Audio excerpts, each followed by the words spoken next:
करवा चौथ व्रत कथा गणेश जी एवं लक्ष्मी जी की आरती के साथ। करवा चौथ का बायना पूजन और बाध्यो।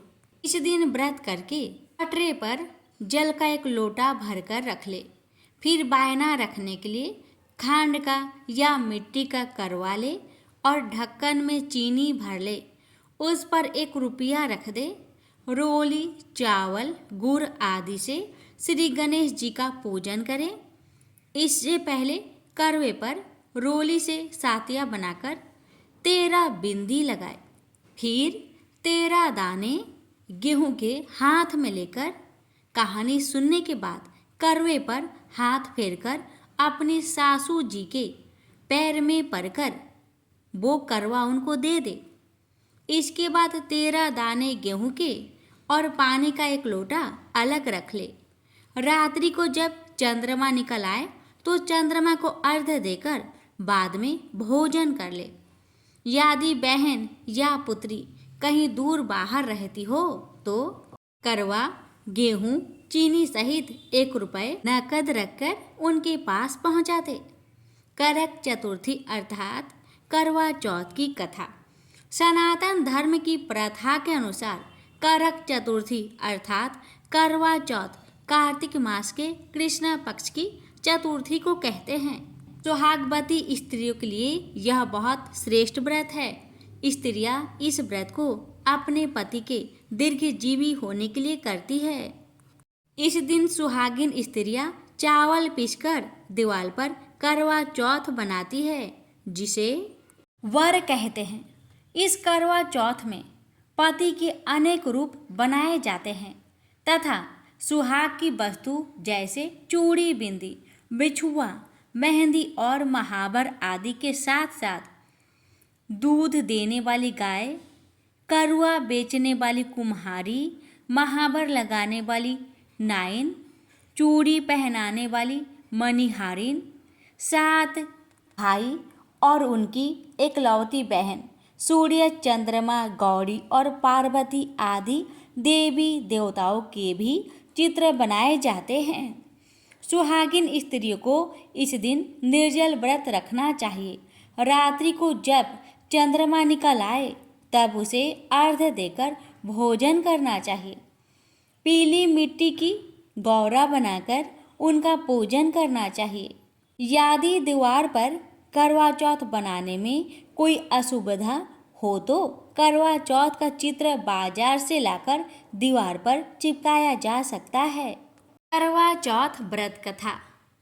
मांधाता कहने लगे कि जिस समय अर्जुन नीलगिरी पर तप करने के लिए चले गए तो उनके पीछे द्रौपदी खिन्न होकर चिंता करने लगी कि अर्जुन ने बड़ा कठिन कर्म प्रारंभ किया है, किंतु विघ्न डालने वाले शत्रु अनेक है। इस प्रकार चिंता करके श्री कृष्ण जी से सब विघ्नों का नाश करने वाला उपाय पूछने लगी। द्रौपदी ने कहा कि हे सर्व जगत के नाथ, आप मुझे एक ऐसा व्रत बताने की कृपा करें इसके करने से सभी विघ्न दूर हो जाए। श्री कृष्ण ने कहा, हे महाभाग, श्री पार्वती जी ने भगवान शंकर जी से यही प्रश्न किया था। तब श्री शंकर जी ने पार्वती जी से जो कहा था, हे बड़ा राहे, वही करक चतुर्थी का नाम व्रत मैं तुमसे कहता हूँ। ध्यान पूर्वक सुनो। यह सब प्रकार के विघ्नों का नाश करने वाला है। श्री पार्वती जी ने कहा है कि हे भगवान, यह करक चतुर्थी का व्रत कैसे किया जाता है तथा उसका विधान क्या है? क्या पहले भी इस व्रत को किसी ने किया है? शंकर जी बोले, हे पार्वती, अनेक प्रकार के रत्नों से शोभ्यमान चांदी और सोने के भवनों से भरे विद्वान पुरुषों से सुशोभित, लोगों को बस में करने वाली दिव्य स्त्रियों से शोभ्यमान, जहाँ पर सदैव ही वेद ध्वनि होती है, ऐसे स्वर्ग से भी मनोहर परम रमणीक शुक्र पत्थरपुर दिल्ली शहर में एक वेद शर्मा नामक ज्ञानी ब्राह्मण रहता था। उसकी पत्नी का नाम लीलावती था। उसको महापराक्रमी 7 पुत्र और संपूर्ण लक्षणों से युक्त वीरवती नाम की एक कन्या उत्पन्न हुई। उसकी आंखें नील कमल के समान और मुख चंद्रमा के समान था। उसके विवाह के योग समय आ जाने पर वेद शर्मा ने एक वेद शास्त्र के ज्ञाता विद्वान ब्राह्मण के साथ उसका विवाह कर दिया। इसके पश्चात वीरवती ने अपने भाइयों की पत्नियां भौजाइया समेत गौरा का व्रत किया। फिर कार्तिक कृष्ण चतुर्थी के दिन व्रत उपवास कर सायंकाल में स्नान कर सभी ने भक्ति भाव से वट वृक्ष का चित्र बनाकर उसके नीचे शंकर जी, गणेश जी और स्वामी कार्तिकेय के साथ पार्वती का चित्र बनाया और ओम नमः शिवाय इस मंत्र से गंध पुष्प और अक्षत आदि से गौरी जी का पूजन किया। फिर शिव जी, गणेश जी तथा षडानन का अलग अलग पूजन करती हुई पकवान, अक्षत, दीपक से युक्त 10 करवा और गेहूं के पिसान और गुड़ के बने हुए पकवान तथा और भी अनेक प्रकार के फल आदि भोज्य पदार्थों को अर्पण करके अर्घ्य देने के लिए चंद्रोदय की प्रतीक्षा करने लगी। इसी बीच वीरवती बाला भूख प्यास की पीड़ा से मूर्छित होकर पृथ्वी पर गिर पड़ी। तब उसके सब भाई बांधव रुदन करने लगे। फिर वीरवती का मुख धोकर पंखे से हवा करके उसको ढाढ़स बंधाने लगी कि अब चंद्रमा उदय होने ही वाला है। उसका एक भाई चिंतायुक्त होकर एक महान वट वृक्ष पर चढ़ गया। बहन के प्रेम से दुखी भाई ने जलती हुई लुकारी लेकर चंद्रमा के उदय होने का बहाना कर दिखाया। वीरवती ने चंद्रमा का उदय जानकर दुख का त्याग करके विधि विधान से अर्घ्य देकर भोजन कर लिया। इस प्रकार व्रत के दूषित हो जाने के कारण उसका पति मर गया। जब वीरवती ने अपने पति को मरा हुआ देखकर पुनः शिवजी का पूजन 1 वर्ष तक निराहार रहकर किया। वर्ष के समाप्त होने पर करक चतुर्थी का व्रत उसकी भौजाइयों ने किया। वीरवती ने भी पूर्वोक्त विधान से व्रत किया। जब उस दिन देव कन्याओं के साथ इंद्राणी वहां करक चतुर्थी का व्रत करने के लिए स्वयं स्वर्ग से वीरवती के पास आई, तब वीरवती ने इंद्राणी से सब बातें पूछी। वीरवती ने कहा कि मैं करक चतुर्थी का व्रत करके अपने पति के घर आई तो मेरे पति मृत्यु को प्राप्त हो चुके थे। मैं नहीं जानती कि किस पाप कर्म से मुझको यह फल मिला है। हे मातेश्वरी, हमारे भाग्य से आप यहाँ आ गई हैं, सो मेरे पति को जीवित करके मुझ पर कृपा कीजिए। इंद्राणी ने कहा, सुभागे, गत वर्ष जो तुमने अपने पिता के घर में करक चतुर्थी का व्रत किया था, सो बिना चंद्रमा के उदय हुए ही तुमने उसको अर्घ्य दे दिया था। इसी से व्रत दूषित हो गया और तुम्हारा पति मृत्यु को प्राप्त हो गया। अब तुम यत्न के साथ इस करक चतुर्थी का व्रत करो। तत्पश्चात इस व्रत के प्रभाव से मैं तुम्हारे पति को जीवित कर दूंगी। कृष्ण भगवान कहने लगे कि हे द्रौपदी, इंद्राणी के वचन सुनकर वीरवती ने विधान पूर्वक उस व्रत को किया। इस प्रकार उसके करक चतुर्थी का व्रत करने से इंद्राणी ने प्रसन्न होकर जल के द्वारा अभिषेचन करके उसके पति को जीवित कर दिया। वह देवता के समान हो गया। उसके पश्चात वीरवती अपने पति के साथ घर आकर आनंद पूर्वक रहने लगी। वीरवती के व्रत के प्रभाव से उसका पति धन्य धान्य पुत्र तथा आयु को प्राप्त हुआ। इसलिए तुम भी इस व्रत को यत्न पूर्वक करो। सूत जी कहने लगे कि हे ऋषियों, इस प्रकार श्री कृष्ण के वचनों को सुनकर द्रौपदी ने इस करवा चौथ का व्रत किया, जिसके प्रभाव से संग्राम में कौरवों पर विजय प्राप्त करके अतुलनीय राज्य को प्राप्त किया, जिससे उनका सब दुख दूर हो जाता रहा। प्रेम से बोलिए गणेश भगवान की जय, करवा माता की जय, हर हर महादेव, माता पार्वती की जय। करवा चौथ व्रत की दूसरी कथा।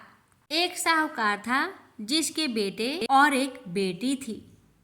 सातों भाई व बहन एक साथ बैठकर भोजन करते थे। एक दिन कार्तिक की चौथ का व्रत आया तो भाई बोला कि बहन आओ भोजन करें। बहन बोली कि आज करवा चौथ का व्रत है, चांद उगने पर ही खाऊंगी। तब भाई ने सोचा कि चांद उगने तक बहन भूखी प्यासी रहेगी, तो एक भाई ने दिया जलाया, दूसरे भाई ने छलनी लेकर उसको ढका और नकली चांद दिखाकर बहन से कहने लगे, चल चांद उग आया है, अर्घ दे ले। बहन अपनी भाभियों से कहने लगी, चलो अर्घ दे। तो भाभियाँ बोली, हमारा चांद उगा होगा, हमारा चांद तो रात को उगेगा। बहन ने तब अकेले ही अर्घ दे दिया और खाने लगी तो पहले ग्रास में बाल आ गया, दूसरे ग्रास में कंकर आया और तीसरे ग्रास में मुंह की ओर किया तो उसकी ससुराल से संदेश आया कि उसका पति बहुत बीमार है, जल्दी भेजो। माँ ने तब लड़की को विदा किया तो कहा कि रास्ते में जो भी मिले उसके पाँव लगना और जो कोई सुहाग का आशीष दे तो उसके पल्ले में गांठ लगाकर उसे कुछ रुपए देना। बहन जब भाइयों से विदा हुई तो रास्ते में जो भी मिला उसने यह आशीष दिया, तुम 7 भाइयों की बहन हो, तुम्हारे भाई सुखी रहे और तुम उसका सुख देखो। सुहाग का आशीष किसी ने भी नहीं दिया। जब वह ससुराल पहुंची तो दरवाजे पर उसकी छोटी ननद खड़ी थी। वह उसके भी पाँव लगी तो उसने कहा कि सुहागिन रहो, सपूती हो। तो उसने यह सुनकर पल्ले में गांठ बांधी और ननद को सोने का सिक्का दिया। जब भीतर गई तो सासू ने कहा कि पति धरती पर पड़ा है, तो वह उसके पास जाकर उसकी सेवा करने के लिए बैठ गई। बाद में सासू ने दासी के हाथ बची खुची रोटियां भेज दी। इस प्रकार से समय बीतते बीतते मगसीर की चौथ आई तो चौथ माता बोली, करवा ले भाइयों की प्यारी करवा ले। लेकिन जब उसे चौथ माता नहीं दिखाई दी तो वह बोली, हे माता, आपने मुझे उजारा तो आप ही मेरा उद्धार करोगी, आपको मेरा सुहाग देना पड़ेगा। तब चौथ माता ने बताया कि पौष की चौथ आएगी, वह मेरे से बड़ी है, उसे ही सब कहना, वही तुम्हारा सुहाग वापस देगी। पौष की चौथ आकर चली गई, माघ की भी चली गई, फाल्गुन की चौथ भी आकर चली गई, चैत्र वैशाख ज्येष्ठ आषाढ़ और श्रावण भादों की सभी चौथ आई और यही कहकर चली गई कि आगे आने वाली को कहना। असोज की चौथ आई तो उसने बताया कि कार्तिक की चौथ नाराज है, उसी ने तुम्हारा सुहाग लिया है, वही वापस कर सकती है, वही आएगी तो पाँव पकड़कर विनती करना। यह बताकर वह भी चली गई। जब कार्तिक की चौथ आई तब वह गुस्से में बोली, भाइयों की प्यारी करवा ले, दिन में चांद उगाने वाली करवा ले, व्रत खंडित करने वाली करवा ले, भूखी करवा ले। तो यह सुनकर चौथ माता को देखकर उनके पाँव पकड़कर गिड़गिड़ाने लगी, हे चौथ माता, मेरा सुहाग तुम्हारे हाथों में है, आप ही मुझे सुहागिन करे। तो माता बोली, पापिन हत्यारिन, मेरे पाँव पकड़कर क्यों बैठ गई? तब बहन बोली कि जो मुझसे भूल हुई है उसी की क्षमा कर दो, अब भूल नहीं करूँगी। तो चौथ माता ने प्रसन्न होकर आँखों से काजल, नाखूनों से मेहंदी और टीके में से रोली लेकर छोटी उंगली से उसके आदमी पर छींटा दिया तो वह उठ कर बैठ गया और बोला कि आज मैं बहुत सोया। वह बोली, क्यों सोए?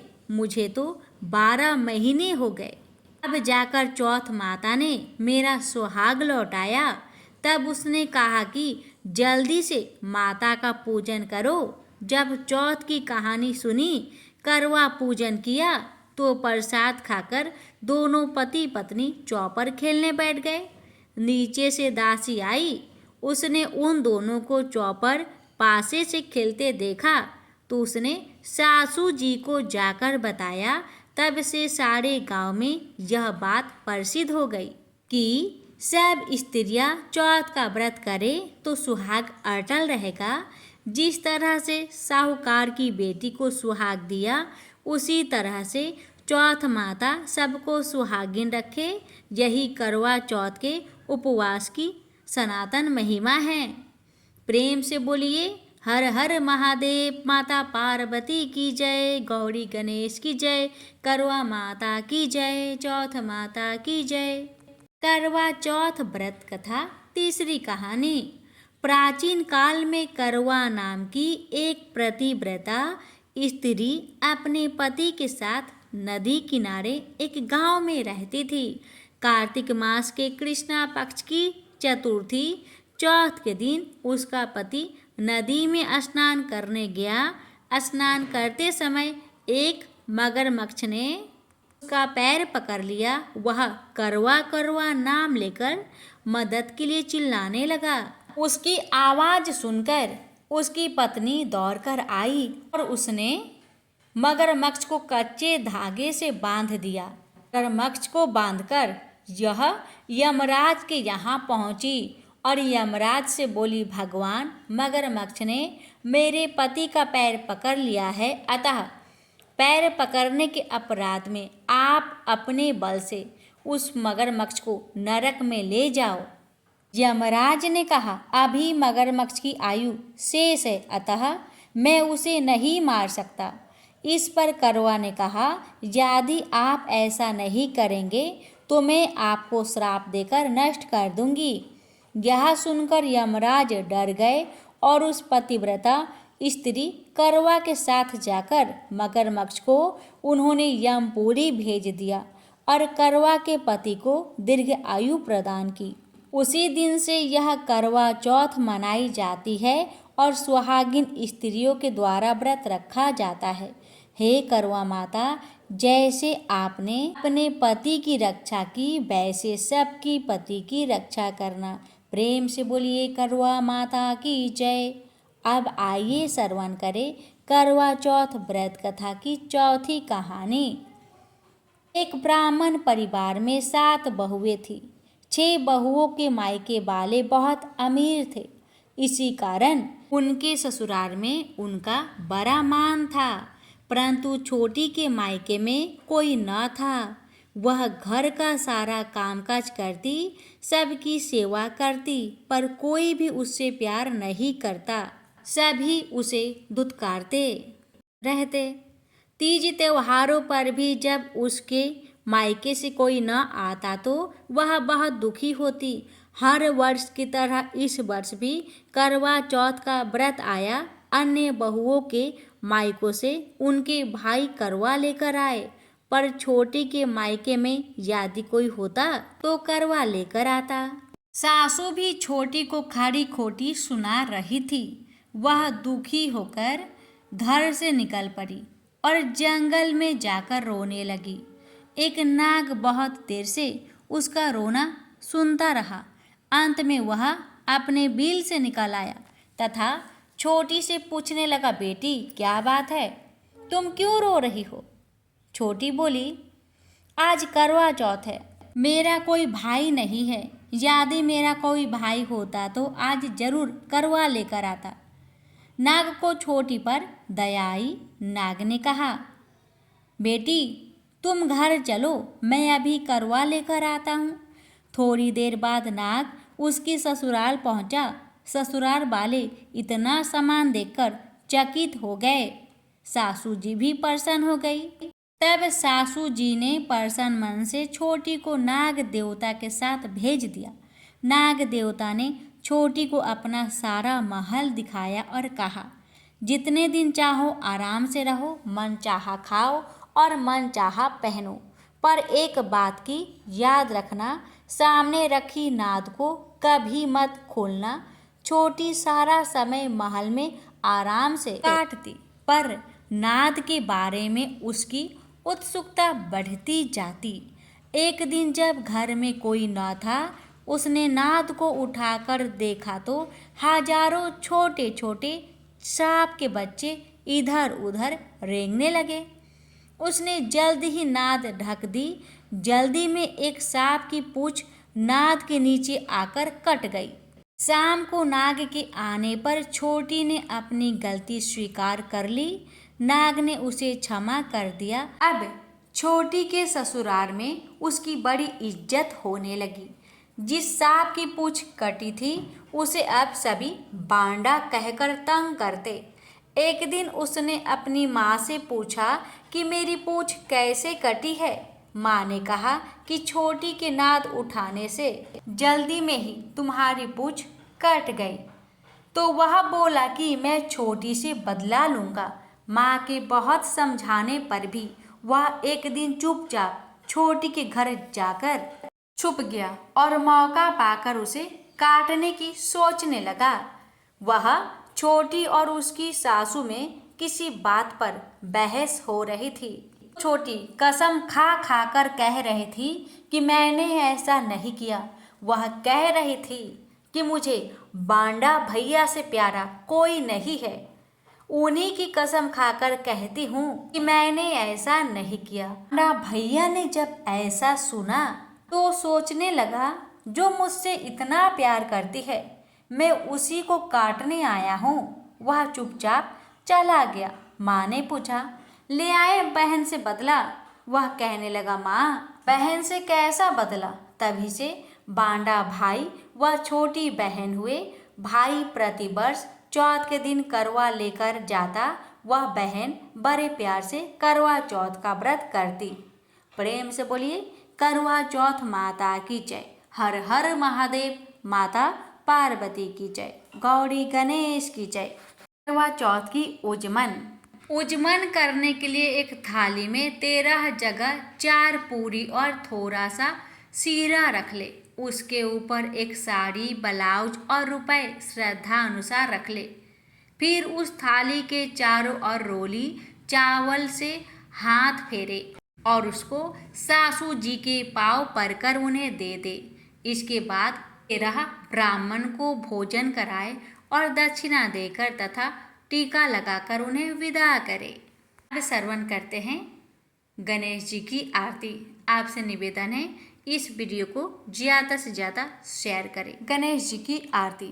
जय गणेश जय गणेश जय गणेश देवा, माता जाकी पार्वती पिता महादेवा। पान चढ़े फूल चढ़े और चढ़े मेवा, लड्डुअन के भोग लगे संत करे सेवा। जय गणेश जय गणेश जय गणेश देवा। एक दंती दयावंती चार भुजाधारी, माथे सिंदूर सोहे मूसे की सवारी। अंधन को आँख देत कोढ़िन को काया, बाझन को पुत्र देत निर्धन को माया। जय गणेश जय गणेश जय गणेश देवा। हार चढ़े फल चढ़े और चढ़े मेवा, सूर्य श्याम शरण आए सुफल कीजिए सेवा। जय गणेश जय गणेश जय गणेश देवा। दीनन की लाज रखो शंभु सुतेवारी, कामना को पूरा करो जग बलिहारी। जय गणेश जय गणेश देवा, माता जाकी पार्वती पिता महादेवा। प्रेम से बोलिए गणेश जी महाराज की जय। लक्ष्मी जी की आरती। ओम जय लक्ष्मी माता, मैया जय लक्ष्मी माता। तुमको निस दिन सेवत हर विष्णु धाता, उमा रमा ब्रह्माणि तुम ही जग माता। सूर्य चंद्रमा ध्यावत नारद ऋषि गाता। दुर्गा रूप निरंजनी सुख संपत्ति दाता। जो कोई तुमको ध्यावते रिद्धि सिद्धि धन पाता। तुम्हें पाताल निवासनी तुम ही सुभिदाता। कर में प्रभाव प्रकाशनी भवनिधि की त्राता।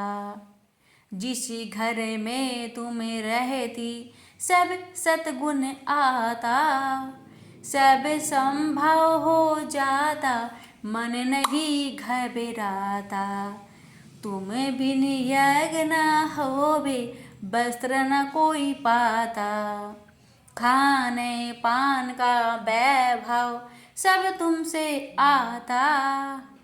शुभ गुण मंदिर सुंदर क्षीरोधाती जाता। रत्न चतुर्दश तुम बिन कोई नहीं पाता। माँ लक्ष्मी जी की आरती जो कोई जन गाता। और आनंद समाता पाप उतर जाता।